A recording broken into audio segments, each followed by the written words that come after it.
OBC महासभा, Bhim army, जय संगठन, गौरमाना party और जो हमारे बहुजन विचारधारा के जितने भी संगठन हैं, सभी संगठनों की एक महापंचायत बैठक बुलाई गई है छतरपुर के मेला ग्राउंड में।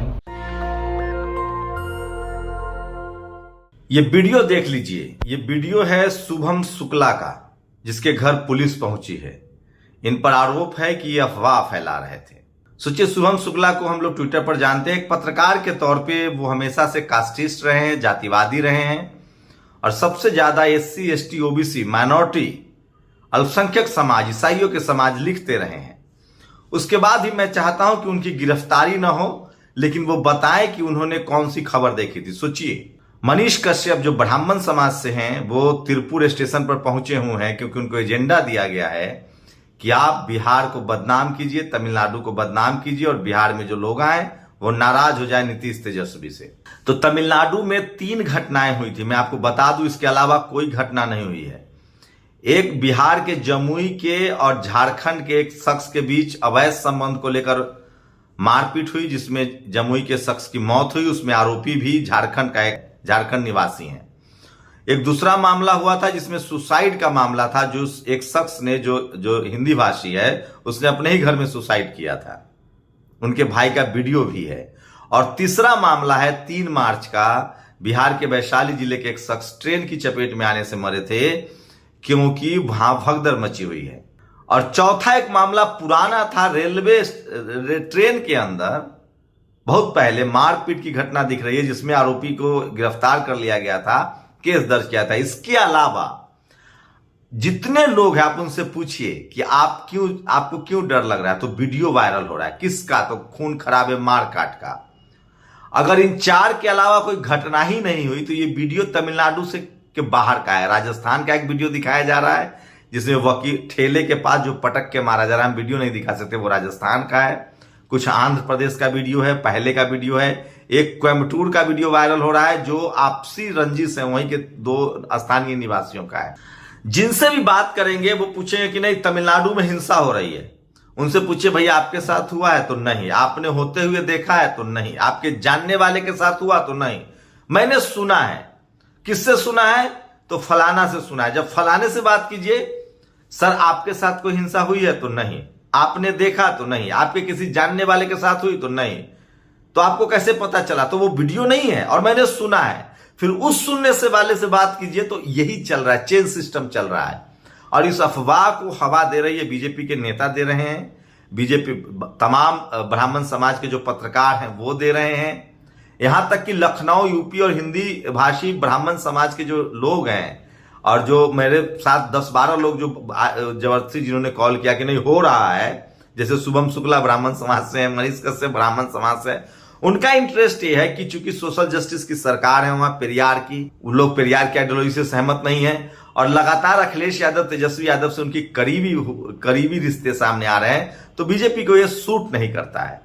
तो खैर, राजनीति भी अपनी जगह है, लेकिन एक बात मैं बता दूं, इससे नुकसान किसको हो रहा है? नुकसान हो रहा है इससे आम आदमी को। जो गरीब मजदूर हैं वो बाहर आ गए हैं। होली में ऐसे भी आते हैं लोग, लेकिन अब बहुत संख्या में आ गए हैं।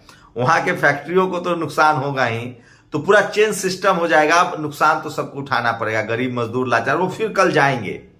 लेकिन मैं फिर कह रहा हूं, तमिलनाडु में पेरियार की धरती है, सोशल जस्टिस की धरती है। वहां किसी से रंग भाषा के आधार पर हिंसा हो ही नहीं सकती है, क्योंकि हम हिंदी भाषी लोग, खासकर जो हम बहुजन समाज के लोग हैं, जो किसान जाति के लोग हैं, वो द्रविड़ियन सभ्यता से हैं। हम तो उनके हम सब लोग अब भारत के मूल निवासी हैं। ये भी एक बात है। तो इस पूरे मामले में ब्राह्मण समाज के जो पत्रकार हैं वो इस पर हवा दे रहे हैं और तमाम जो टीवी अखबार कौन चला रहा है आप सब जानते ही हैं। तो मैं फिर कह रहा हूं, एक भी इसके अलावा कोई मामला तमिलनाडु में सामने नहीं आया है। और ये छोटा भाई शुभम लोअर मिडिल क्लास परिवार MP के गांव, वहां पुलिस दबिश दे रही है। और सोचिए, अर्जुन सिंह, दिलीप मंडल लिखते हैं, और कपिल सिब्बल को लेकर बहस तेज हो रही है। अर्जुन सिंह जब OBC को आरक्षण दे रहे थे, 97% जो हिंदू हैं OBC, उनको अधिकार दे रहे थे, तो कपिल सिब्बल ने विरोध किया था। सोचिए, कपिल सिब्बल के दोनों बेटे विदेश पढ़े हैं, लेकिन वो विदेशी इंस्टीट्यूट के खिलाफ है। तो ये ब्राह्मणवाद ऐसे काम करता है।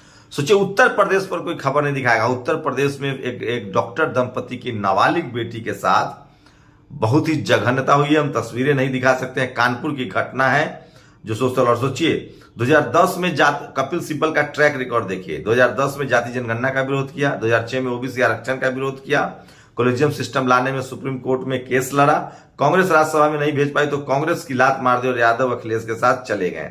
अखिलेश जी को क्या दिखा है नहीं पता। इन्होंने, अखिलेश जी ने जो आजम खान साहब की जमानत मिली थी उसको लेकर, और सबसे बड़ी खबर बता रहा हूं जो आपने मोन्टाज में देखा है, छतरपुर में चंद्रशेखर, रावण, जयस, आरडी प्रजापति, सब लोगों की बड़ी बैठक हो रही है 17 मार्च को। तो मोन्टाज में भी देखा, ये वीडियो सुन लीजिए एक बार। साथियों, मैं आपको बता देना चाहता हूं कि 17 मार्च को ओबीसी महासभा, भीम आर्मी, जय संगठन, गौरवाना पार्टी और जो हमारे बहुजन विचारधारा के जितने भी संगठन हैं, सभी संगठनों की एक महापंचायत बैठक बुलाई गई है छतरपुर के मेला ग्राउंड में। उस पंचायत में लगभग 1 से 1.5 लाख लोग एकजुट होंगे एक मंच पर। ओबीसी महासभा ने इसको आयोजन किया है जहां चंद्रशेखर रावण जा रहे हैं, तो धीरेन्द्र शास्त्री का बोरिया बिस्तर बंधना तय है। 17 तारीख को बड़ी बैठक होने जा रही। जयस, Bhim army, Azad Samaj party, tribal army, इन सब संगठनों का।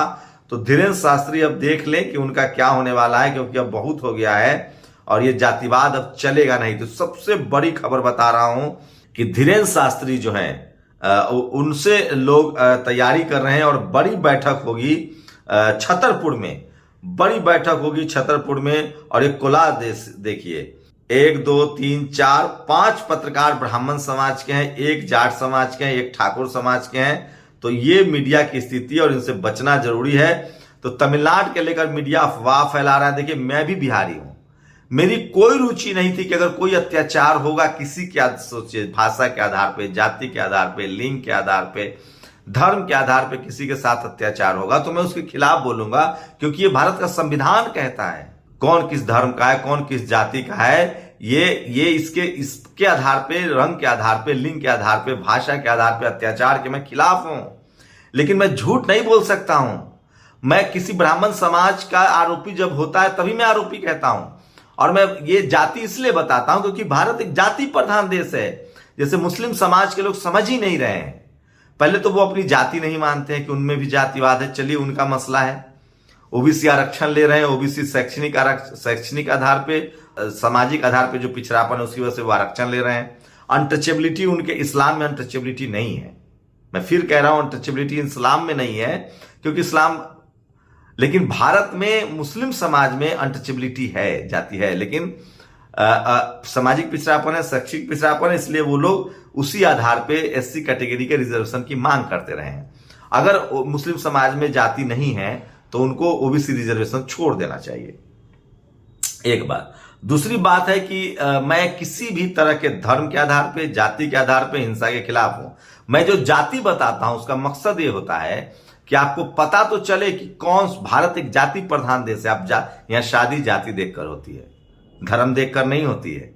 किसी भी धर्म में, भारत में शादी जो है वो जाति देखकर होती है।